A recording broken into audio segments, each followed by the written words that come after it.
ராமாபுரம் அப்படிங்கிற ஊர்ல குருவி கருப்பு குருவி அப்படிங்கிற அக்கா தங்கச்சி இருந்தாங்க. அந்த ஊர்ல அந்த குடும்பம் ரொம்ப ஏழை குடும்பம். அவங்க அப்பா குருவி 2 பேரையுமே கஷ்டப்பட்டுதான் வளர்த்துக்கிட்டு இருந்துச்சு. குருவியும் கருப்பு குருவியும் வீட்ல தான் இருந்தாங்க. வீட்டு வேலை எல்லாத்தையும் பார்த்துக்கிட்டு அவங்க அப்பாவுக்கு உதவியா இருந்தாங்க. அப்படி ஒரு நாள், என்னடி ஊருக்குள்ள ஏதோ திருவிழா நடக்குது போல, என்ன விசேஷம்? எனக்கு என்னக்கா தெரியும், நானும் நீயும் வீட்டுக்குள்ளேயே தானே இருக்கோம். சும்மா அப்படியே ஊருக்குள்ள போய் எவ்வளவு நாள் ஆச்சு, போனதானே எல்லா விஷயமும் தெரியும். ஆமா, எனக்கும் ஊருக்குள்ள போகணும், சந்தோஷமா சுத்திட்டு வரணும்னு ஆசையா தான் இருக்கு. ஆனா இந்த ஊஜனங்களோட பேச்ச பார்த்தாதான் எனக்கு ரொம்ப பயமாவே இருக்கு. அப்பா கிட்ட சொல்லி பார்க்கலாமா? அப்போ நம்மள யாரும் எதுவும் சொல்ல மாட்டாங்கல்ல. அப்படி எப்படிடி சொல்றது? ஒருவேளை நம்ம அப்பா கிட்ட சொன்னோன்னு வச்சுக்கோ, அப்பா போய் அவங்க கிட்ட கேட்பாரு, அவங்க கூட சண்டை போடுவாரு. அப்ப அவங்க சும்மா இருப்பாங்களா? அப்பா மனசு கஷ்டப்படுற மாதிரி ஏதாவது சொல்லிடுவாங்க. அதை கேட்டா அப்பாவால தாங்கிக்க முடியுமா? அதனாலதான் அப்பா கிட்ட நம்ம எதுவும் சொல்றது இல்ல. ஆமாக்கா, அப்பா ரொம்ப பாவம், நமக்காக ரொம்ப கஷ்டப்படுறாரு. ஒவ்வொரு நாளும் கஷ்டப்பட்டு வேலை செஞ்சு பணத்தை வீட்டுக்கு எடுத்துட்டு வராரு. அவரு கஷ்டப்படுற மாதிரி எதுவுமே நாம செய்ய வேணாக்கா. அப்படி குருவியும் கருப்பு குருவியும் பேசிக்கிட்டு இருக்கும்போது பக்கத்து வீட்டு புறா அங்க வந்துச்சு. புறா பார்க்க ரொம்பவே சந்தோஷமா இருந்துச்சு. அந்த புறாவை பார்த்து குருவிங்க 2 பேரும் தலைவணங்கி நின்னாங்க. என்ன பார்த்தா பொறாமையா இருக்கா உங்களுக்கு? என்ன மாதிரி அழகா இல்லன்னு கவலைப்படுறீங்களா? அதெல்லாம் இருக்கட்டும், இங்க எதுக்கு வந்தீங்க? என்ன பார்த்தா உங்களுக்கு எதுவுமே புரியலையா? இவ்வளவு அழகா நான் எங்க ரெடியா இருக்கேன்னு கேட்க மாட்டீங்களா? அது எங்களுக்கு எப்படி தெரியும்? அதையும் நீயே சொல்லி தொலையலால. ஐயோயோ, கொஞ்சம் கோவம் அதிகமா தான் வருது. நான் சொல்றத கேட்டா பொறாமையில கோவம் இன்னும் எவ்வளவு அதிகமாகுமோ? நாங்க இதுக்கு பொறாமப்படணும்? விஷயம் என்னன்னு சொல்லு முதல்ல. எனக்கு இந்த வாரத்திலே கல்யாணம் நடக்க போகுது. எல்லா வேலையும் முடிஞ்சிருச்சு. பக்கத்து வீட்டுக்காரங்க தானேன்னு இந்த விஷயத்த இப்ப வந்து சொல்றேன். இந்த விஷயம் தெரிஞ்சா நீங்க ரொம்ப கவலைப்படுவீங்கன்னு கூட எனக்கு தெரியும். நாங்க எதுக்கு கவலைப்படணும்? உன் கல்யாணம் நடந்தா அதுல எங்களுக்கு என்ன கஷ்டம்? அதான் நீ கருப்பா இருக்கியே, நீ ஒரு துரதிருஷ்டசாலி இல்லையா? எல்லா குருவியும் வேற மாதிரி இருந்தா நீ ஏன் வேற மாதிரி இருக்க? உன்னை பத்தி இந்த ஊர்ல பலவிதமா தான் பேசிக்கிட்டு இருக்காங்க. பாவம், உன்னால உங்க அக்காவுக்கும் கல்யாணம் ஆக மாட்டேங்குது. எனக்கும் எல்லாம் தெரியும். ஏன் கல்யாணத்தை பார்த்து உனக்கு கல்யாணம் நடக்கும்னு ஆசையை வளர்த்துக்காத. உனக்கு கல்யாணம் நடக்காது, இந்த ஜென்மத்துல நடக்காது. போதும், நிப்பாட்றியா? வந்து வேலை முடிஞ்சுதா? என் கண்ணு முன்னாடி என் வீட்டுக்கு வந்து என் தங்கச்சி எப்படியெல்லாம் பேசுனா நான் சும்மா இருக்க மாட்டேன், பாத்துக்க. சரி சரி, நான் போறேன். உன் தங்கச்சி கிட்ட கொஞ்சம் சொல்லி புரிய வை. அவளுக்கு கல்யாணம் ஆகாது. ஏன் கல்யாணத்துக்கு வரலான்னு 2 பேரும் சந்தோஷப்பட்டு வந்துருகின்ற போறீங்க. நீங்க வந்துடக்கூடாதுன்னு சொல்லிட்டு போகதான் நான் இங்க வந்தேன் அப்படின்னு புறா ரொம்ப திமிரா பேசிட்டு அங்கிருந்து போயிடுச்சு. புறா பேசினதை கேட்டு கருப்பு குருவி தேம்பி அழ ஆரம்பிச்சுது. குருவியும் அழுதுகிட்டே தான் தங்கச்சிய சமாதானமும் படுத்துச்சு. அப்படி அக்கா தங்கச்சி 2 பேருமே கஷ்டப்பட்டாங்க. அன்னைக்கு இரவு காக்கா அதோட பொண்ணுங்களுக்காக பலவிதமான பலகாரத்தை எடுத்துட்டு வந்துச்சு. அம்மாடி, 2 பேரும் வாங்க, உங்களுக்காக என்ன எடுத்துட்டு வந்திருக்கேன்னு வந்து பாருங்க. கவலையில இருக்கிற குருவியும் கருப்பு குருவியும் அப்பா எடுத்துட்டு வந்ததை பார்த்தாங்க. ஆனா சந்தோஷப்படல. பொண்ணுங்க 2 பேரும் ஏதோ வருத்தத்துல இருக்காங்க அப்படின்னு காக்காவுக்கு தெரிஞ்சு போச்சு. என்னாச்சுமா? என்ன நடந்துச்சு? ஏன் இப்படி இருக்கீங்க? அது ஒண்ணுமே இல்லப்பா. அப்பா, அது அது என்னாச்சுமா? நீயாவது சொல்ல. ஒன்னும் இல்லப்பா, தங்கச்சிக்கு தூக்கம் வருதான், சாப்பிட்டு படுக்க போறேன்னு சொல்லிக்கிட்டு இருக்கா, அவ்வளவுதான்ப்பா. நீ இருமா, தங்கச்சியை ஏன் பேச விட மாட்டேங்கிற? அவ ஏதோ சொல்லலான்னு நினைக்கிறாள. நீ சொல்லுமா, என்னாச்சு? எங்களை ஏன்பா பெத்தீங்க? எங்க ஜாதகம் சரியில்லை, எங்களுக்கு கல்யாணம் ஆகாது. எல்லாருமே வாழ்க்கை பூரா எங்களை அவமானப்படுத்திக்கிட்டே தான் இருக்கிறாங்க. இப்படி வாழ்றது எங்களால முடியாதுப்பா. எல்லாரும் சொல்லிக்கிட்டு இருக்கிற ஒவ்வொரு வார்த்தையை கேட்டா எங்களால தாங்கிக்கவே முடியலப்பா. ஐயோ, என்னமாச்சு? எதுக்கு இப்படி 2 பேரும் கவலைப்பட்டு அழுதுகிட்டு இருக்கீங்க? அப்பாவுக்கு எதுவுமே தெரியாதுல்ல, முதல்ல என்ன நடந்துச்சுன்னு என்கிட்ட சொல்லுங்க அப்படின்னு காக்கா கேட்ட உடனே கருப்பு குருவி நடந்த எல்லாத்தையும் சொல்லி அவங்க அப்பாவை கட்டி பிடிச்சி அழவும் ஆரம்பிச்சுது. பொண்ணுங்க அப்படி அலறத பார்த்து அப்பா ரொம்பவே கவலைப்பட்டாங்க. இங்க பாருங்கம்மா, இதுக்கெல்லாம் நீங்க கவலைப்படக்கூடாது. இந்த ஊர்ல இருக்கிறவங்க ஏதேது வேணும்னாலும் சொல்லுவாங்க. ஆனா அத பத்தி எல்லாம் நீங்க யோசிக்க கூடாது. உங்களுக்கு நான் கல்யாணம் பண்ணி வைக்கிறேன். அதுக்கான வேலையை கூட நான் ஆரம்பிச்சிட்டேன். நீங்க எதுக்கும் கவலைப்படாதீங்க. கூடிய சீக்கிரம் உங்களுக்கும் நல்லபடியாவே கல்யாணம் நடக்கும் அப்படின்னு சொல்லி காக்கா அங்கிருந்து வெளியில போச்சு. அதுக்கப்புறம் அடுத்த நாள் காக்கா அதோட 2 பொண்ணுங்களையும் கூட்டிக்கிட்டு கோவிலுக்கு போச்சு. கோவில்ல சாமிக்கு பூஜை எல்லாம் முடிஞ்சதுக்கு அப்புறமா அவங்கள வீட்டுக்கு கூட்டிட்டு வந்துட்டு இருந்தாரு. அப்போ குருவிங்களை பார்த்து எல்லாரும் வாய்க்கு வந்தபடி பேசிக்கிட்டு இருந்தாங்க. அப்ப அங்கேயே இருந்த புறாவும் அதுக்கு தோணுதே எல்லாம் சொல்லிக்கிட்டு இருந்துச்சு. இவங்க 2 பேரும் வெக்கமே இல்லாம இப்படி ஊருக்குள்ள வந்துகிட்டு இருக்காங்க. முக்கியமா அந்த கருப்பு குருவி, அவ ரொம்ப அபசகனம். அவள மாதிரி ஒருத்திய நம்ம ஊருக்குள்ள நம்ம வச்சுக்கவே கூடாது. இப்பவாவது இந்த குடும்பத்தை ஊரை விட்டு வெளியே அனுப்பிடுங்க, இல்லனா ஏதாவது நடக்க கூடாது நடந்துரும். அப்படி அங்க இருக்கிற எல்லாரும் சேர்ந்து தேவையில்லாம பேசுறத பார்த்து காக்கா வருத்தப்பட்டுச்சு. அந்த கஷ்டம் தாங்க முடியாம திடீர்னு அதுக்கு ஹார்ட் அட்டாக் வந்துருச்சு. அப்பா அப்படி ஆனதை பார்த்ததும் பொண்ணுங்க 2 பேரும் கவலைப்பட்டாங்க. உடனே வீட்டுக்கு தூக்கிட்டு வந்து படுக்கையில படுக்க வச்சாங்க. அன்னைக்கு முழுக்க ஓய்வெடுத்ததுக்கு அப்புறமா காக்கா முழுசா குணமாயிடுச்சு. இங்க பாருங்கம்மா, நீங்க இனிமே எதுக்கும் கவலைப்படாதீங்க. நான் இருக்கிற வரைக்கும் உங்களுக்கு எதுவும் ஆகாது. உங்களுக்காக கண்டிப்பா நல்ல சம்பந்தத்தை நான் கொண்டு வருவேன் அப்படி சொல்லி காக்கா அங்கிருந்து வெளியில போச்சு. அப்படி போன காக்கா அடுத்த நாள் வீட்டுக்கு வரல. அதனால குருவிங்க 2 பேரும் கவலைப்பட்டாங்க. ஆனா 3வது நாள் காக்கா அதோட நண்பனுடைய குடும்பத்தை அங்க கூட்டிக்கிட்டு வந்துச்சு. காக்காவோட நண்பனான மகிகளுக்கு அதோட 2 பிள்ளைங்களையும் குருவிக்கும் கருப்பு குருவிக்கும் கொடுத்து கல்யாணம் பண்ணி வைக்க முடிவு பண்ணுச்சு. அதுக்கு குருவியும் கருப்பு குருவியும் ஒத்துக்கிட்டாங்க. பாத்தீங்களாமா, எவ்வளவு நல்ல சம்பந்தம் வந்திருக்கு அப்படின்னு. என் நண்பனோட வீட்டுக்கே நீங்க மருமகள்களா போக போறீங்க. இதை விட அதிர்ஷ்டம் வேற என்ன இருக்க போகுது? ஆமாமா, நீங்க என் வீட்டுக்கு மருமகள்களா வர்றது என்னுடைய அதிர்ஷ்டம். சின்ன வயசுல இருந்தே உங்க அப்பா உங்க 2 பேரை பத்தி நிறைய சொல்லிருக்கான். உங்க அம்மா இறந்ததுக்கு அப்புறமா கொஞ்ச நாள் வரைக்கும் நீங்க எங்க வீட்டுல தான் இருந்தீங்க. இப்போ என்னோட வீட்டுக்கே நீங்க மருமகள்களா வர போறீங்க. எனக்கு ரொம்ப சந்தோஷமா இருக்கு அப்படின்னு கழுகு சொன்னதும் குருவி கருப்பு குருவி ரொம்பவே சந்தோஷப்பட்டாங்க. அப்படி 2 நாள்ல அந்த ஊர்ல 2 குருவிங்களுக்கும் கழுகோட 2 பிள்ளைங்களுக்கும் கல்யாணமும் நடந்துச்சு. இப்படி இதுவரைக்கும் யார் ஜாதகம் சரியில்லை அப்படின்னு ஊர்ல எல்லா பறவைகளும் சொல்லிக்கிட்டு இருந்தாங்களோ அவங்க எல்லாரும் வாய மூடிட்டாங்க. அப்போ பக்கத்து வீட்டு புறாவும் ரொம்பவே பொறாமப்பட்டுச்சு. ஊர்ல எல்லாரும் அவங்க செஞ்ச தப்ப புரிஞ்சுக்கிட்டாங்க. என்னம்மா, இப்போ உங்களுக்கு சந்தோஷம் தானே? அப்பா, உனக்கு பொண்ணுங்களா பிறந்தது நாங்க செஞ்ச அதிர்ஷ்டம்ப்பா. எங்களுக்கு கல்யாணம் பண்ணி வச்சு மறுவாழ்வு கொடுத்துட்டீங்க. இங்க பாருங்கம்மா, 4 பேரு 4 விதமா பேசுறாங்கன்னு நம்ம கவலைப்படக்கூடாது.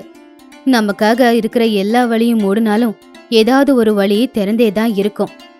அந்த வழி எதுன்னு நம்ம தேடி கண்டுபிடிக்கணும். உங்க வாழ்க்கை இனிமே ரொம்ப நல்லா இருக்கும்.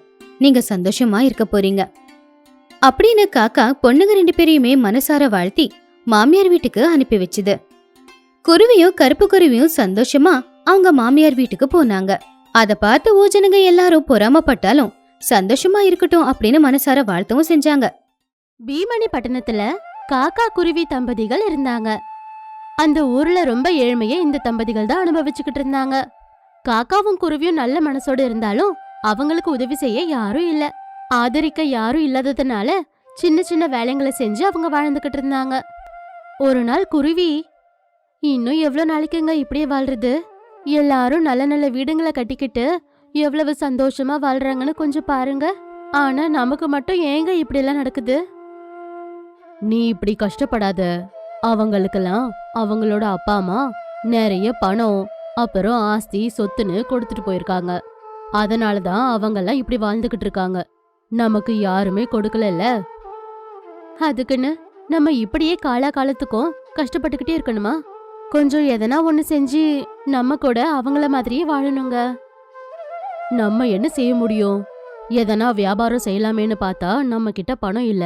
குறைஞ்சது 3 வேளையும் சாப்பிடலான்னு பார்த்தா நம்ம வீட்டுல அரிசி கூட இல்ல. இதுதான் நம்ம வாழ்க்கை. அந்த பஜார்ல கொஞ்சம் ஷாப்புங்க இருக்குல்ல, அதுல எதனா வேலை இருந்தா கொஞ்சம் பாருங்க. அதுல வேலை செஞ்சுக்கிட்டு வாழ்ந்துக்கலாம். நமக்கு யாருமே வேலை கொடுக்க மாட்டாங்க. வேணும்னா ஒரு நாளைக்கோ இல்ல 2 நாளைக்கோ எதனா சின்ன வேலைங்களை வாங்கிக்கிட்டு அதுக்கப்புறமா நம்மள அனுப்பிடுவாங்க. பணம் கூட குறைவாதான் கொடுப்பாங்க. இப்படி இருக்கும்போது நம்ம வேலை பார்த்து என்ன லாபம் இருக்கு சொல்லு? பாருங்க, எப்ப பாரு அப்படி ஆகும் இப்படி ஆகும்னு சொல்லி நான் சொல்றத கேட்கவே மாட்டீங்க. முதல்ல நம்ம ஒரு வேலையில நிலையா இருக்கணும். அதுக்கப்புறமா எதிர்காலத்தை பத்தி நம்ம யோசிக்கணும்.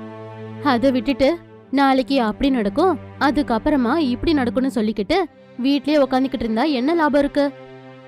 இப்ப என்ன சொல்ல வர சொல்லு? அந்த கேக்கு சேர ஷாப்ல புறா இருக்கு. அதோட வீடு கூட இங்க பக்கத்து தெருவுல தானே இருக்கு. நான் ஒரு முறை அங்க போய் பேசிட்டு வரேன்.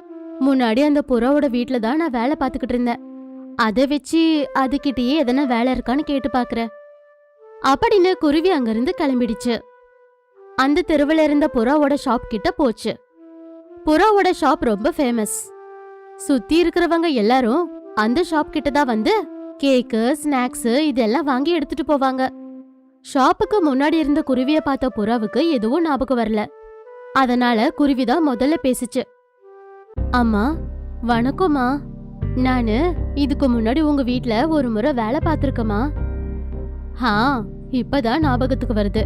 என்ன இங்க வந்திருக்க? என் வீட்ல எந்த வேலையும் இல்லையே. அது ஒண்ணும் இல்லம்மா, உங்க ஷாப்ல எதனா வேலை இருந்தா கொடுப்பீங்களோன்னு நான் இங்க வந்தேன். உன்னோட புருஷன் அந்த காக்கா தானே? ஆமாமா, எங்க வீட்டை நடத்துறதுக்கு ரொம்பவே கஷ்டமா இருக்கு. 3 வேளை சாப்பிடுறதுக்கு கூட எங்க வீட்ல எதுவுமே இல்ல. நீங்க உங்ககிட்டயே எதனா வேலை கொடுத்தா நான் செய்வேன். தயவு செஞ்சு எனக்கு ஒரு வேலை கொடுங்கம்மா.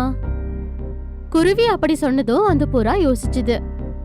குருவிய வேலையில வச்சுக்கிட்டா வீட்டு வேலை அப்புறம் ஷாப் வேலை ரெண்டுத்தையுமே செய்ய வைக்கலான்னு அது யோசிச்சுது. சரி சரி, நான் நல்லா யோசிச்சுட்டேன். உனக்கு இங்கேயே வேலை கொடுக்கறேன். அப்புறம் நடுவுல என்னோட வீட்டுக்கு கூட போய் நீ வேலை செய்ய வேண்டியதா இருக்கும். சரிங்கம்மா, செய்றேன். நாளையில இருந்தே நீ வேலைக்கு வரலாம், சரியா? சரிங்கம்மா அப்படின்னு குருவி சந்தோஷமா வீட்டுக்கு வந்துச்சு. அதோட கணவன் காக்கா கிட்ட விஷயத்தை சொல்லி ரொம்பவே சந்தோஷப்பட்டுச்சு. காக்கா கூட ரொம்ப சந்தோஷப்பட்டுச்சு. மறுநாள் காலையிலேயே குருவி ரெடியாகி புறாவோட ஷாப் கிட்ட வந்துச்சு. அங்க ஷாப் கிட்ட புறா கேக் செஞ்சுக்கிட்டு இருந்துச்சு. ஆஹா, எவ்வளவு அழகா செய்றீங்கம்மா. நான் கூட இதே மாதிரி செய்ய முடியுமா? பாரு, உன்னை வேலையில சேர்த்துக்கிட்டது இதுக்கு இல்ல. நீ போய் எல்லாத்தையும் சுத்தம் பண்ண. ஷாப்புக்கு முன்னாடி தண்ணி தெளிச்சு கோலம் போடு. அப்படியே என்னோட வீட்டுக்கு போய் எல்லாத்தையும் சுத்தம் பண்ணிட்டு பாத்திரங்களை கழுவு. அதுக்கப்புறமா சமைச்சிட்டு அதை கேரியர்ல எடுத்துட்டு வரணும், சரியா? என்ன அப்படியே பாத்துக்கிட்டு இருக்க? நான் சொன்னதை கேட்டல? கேட்டமா, எல்லா வேலைங்களையும் செஞ்சிடற அப்படின்னு குருவி அந்த புறா சொன்ன மாதிரியே எல்லா வேலைங்களையும் கடகடன்னு செஞ்சுச்சு. இப்படியே 3 நாள் ஆகிடுச்சு. கொஞ்சம் கூட ஓய்வே இல்லாம வேலை செஞ்சதுனால குருவி ரொம்பவே சோர்வடைஞ்சிருச்சு. அதோட கணவன் காக்கா குருவி அப்படி இருக்கிறத கவனிச்சுது. நான் தான் ஏற்கனவே உன்கிட்ட சொன்னல, எல்லாரும் நம்மள நல்ல வேலை வாங்கிக்கிட்டு நம்ம செஞ்ச வேலைக்கான பணத்தை கொடுக்காம கொஞ்சோண்டு பணத்தை மட்டும் அவங்க தருவாங்க. நான் முதல்லயே சொன்னேன், நீ இப்படி ஆவன்னு எனக்கு நல்லா தெரியும். நீங்க சும்மா இருங்க, நான் ஒன்னும் சோர்வாலாம் இல்ல. கொஞ்ச நேரம் ஓய்வெடுத்துட்டா அதுக்கப்புறமா சரியா போயிடும். நான் ஷாப்புக்கு போன ஒவ்வொரு நாளும் அந்த கேக்கையே தான் பாத்துக்கிட்டு இருக்கேன். எனக்கும் அதை செய்யணும்னு ரொம்ப ஆசையா இருக்கு. ஆனா அந்த புறா என்னன்னா என்ன கேக்கு செய்யவே விடவே மாட்டேங்குது. நான் அந்த கேக்குங்களை செஞ்சா அவங்களுக்கு தானே சிரமம் குறையும். ஆனா எதுக்கு அவங்க என்ன கேக் செய்ய விட மாட்டறாங்க? நீ கேக்கு செய்ய கத்துக்கிட்ட அப்படின்னா அவங்களுக்கு போட்டியா நீ ஒரு ஷாப்பை திறந்துருவியோன்னு பயப்படுறாங்களோ என்னவோ. இந்த பணக்காரங்களாம் அப்படிதான். நமக்கு கீழே இருக்கிற ஆளுங்க வளர்றாங்க அப்படின்னா அது அவங்களால தாங்கவே முடியாது. நீ அங்க வேலை செய்யறது முக்கியமா சொல்லு? உங்க கூட இருந்தா நீங்க இப்படியேதான் பேசிக்கிட்டு இருப்பீங்க. எனக்கு வேலைக்கு நேரம் ஆகுது, நான் கிளம்புறேன் அப்படின்னு குருவி அன்னைக்கு கொஞ்சம் தாமதமா வேலைக்கு போச்சு. ஆனா ரொம்ப நேரமா குருவிக்காக ஷாப் கிட்டயே பாத்துக்கிட்டு இருந்த புறா ரொம்பவே கோவமா இருந்துச்சு. குருவிய பார்த்து கோவப்பட்டுச்சு. என்ன இந்த நேரத்துக்கு வர? மன்னிச்சிருங்கம்மா, உடம்பு கொஞ்சம் சோர்வா இருந்ததுனால சீக்கிரமா வர முடியல. போதும் உன்னோட நாடகம்லாம். நிறைய வேலை கொடுக்கறன்னு நீ இப்படி நாடகம் ஆட ஆரம்பிச்சிருக்க போல. இனிமே ஒரு நிமிஷம் கூட நீங்க வேலை செய்ய வேண்டிய அவசியமே இல்ல. போடி போ. அம்மா, அப்படி மட்டும் சொல்லிடாதீங்கம்மா, நான் வேலை செய்யறேம்மா. நீ இங்கேயே அழுதுகிட்டு நின்னுக்கிட்டு இருந்தா நான் சும்மா இருக்க மாட்டேன் சொல்லிட்டேன். நான் அப்புறம் போலீஸ கூப்பிட்டுருவேன். புறா சொன்னதை கேட்டு குருவி ரொம்பவே கஷ்டப்பட்டுச்சு. கண்ணீரும் விட்டுச்சு. அழுதுகிட்டே அதோட வீட்டுக்கு வந்துருச்சு. வீட்ல காக்கா சமாதானப்படுத்தினாலும் லாபம் இல்ல. நீங்க சொன்னதை தான் செய்யணுங்க. நான் அந்த கேக்கை எப்படியாவது தயார் செஞ்சு அவங்களுக்கு போட்டியா ஷாப் வைக்கிறேன். நான் வீட்லயே முயற்சிக்கிறேன் அப்படின்னு கோவமா வீட்லயே கேக் செய்ய முயற்சி பண்ணுச்சு. எவ்வளவு செஞ்சாலும் அந்த கேக் சரியா வரல. கண் கலங்கிக்கிட்டே அது மறுபடியும் முயற்சி பண்ணிக்கிட்டே இருந்துச்சு. இப்படி அழுதுகிட்டே அது நல்லா தூங்கிடுச்சு. மறுநாள் காலையில அது தூங்கி எழுந்து பார்த்ததும் அங்க ஒரு கேக் ஒண்ணு இருந்துச்சு. இத யாருங்க செஞ்சா? பார்க்கவே ரொம்ப அழகா இருக்கு. நீயே செஞ்சுட்டு ஒண்ணும் தெரியாத மாதிரி எதுக்கு இப்படி பேசுற? நான் செய்யலங்க. ஆமா, எனக்கு இப்படியெல்லாம் செய்ய தெரியாதுல்ல. இத பாக்கும்போதே நல்லா பசி எடுக்குது. அந்த புறா செஞ்ச வேலைக்கு நமக்கு சாப்பிட சாப்பாடு கூட இல்லாம போயிடுச்சு அப்படின்னு குருவி சொன்னதும் அந்த கேக்ல இருந்து சாப்பாடுங்க எல்லாம் குருவி காக்கா முன்னாடி வந்துருச்சு. அத பார்த்து அவங்களுக்கு ஆச்சரியமா இருந்துச்சு. இது ரொம்பவே வித்தியாசமா இருக்குங்க. சாப்பாடுங்கெல்லாம் எப்படி வந்திருக்குன்னு பாருங்களேன். அப்படியே நம்ம போடுறதுக்கும் நல்ல துணிங்களை கூட இது கொடுக்குமோ என்னவோ அப்படின்னு குருவி சொன்னதும் அவங்க முன்னாடி துணிங்களும் வந்துருச்சு. அப்பதான் அவங்களுக்கு புரிஞ்சுது அது ஒரு மந்திர கேக்குன்னு. காக்கா குருவியோட சந்தோஷத்துக்கு அளவே இல்ல. அவங்களுக்கு வேண்டியதெல்லாம் அந்த மந்திர கேக்கை கொடுத்துச்சு. நல்ல வீடு, பணம், தங்கம் இப்படி கேட்டது எல்லாத்தையும் மந்திர கேக் கொடுத்ததுனால காக்காவும் குருவியும் கோடீஸ்வரங்களாவே ஆகிட்டாங்க. அதுக்கப்புறமா சந்தோஷமா அவங்க வாழ்க்கைய வாழ்ந்தாங்க.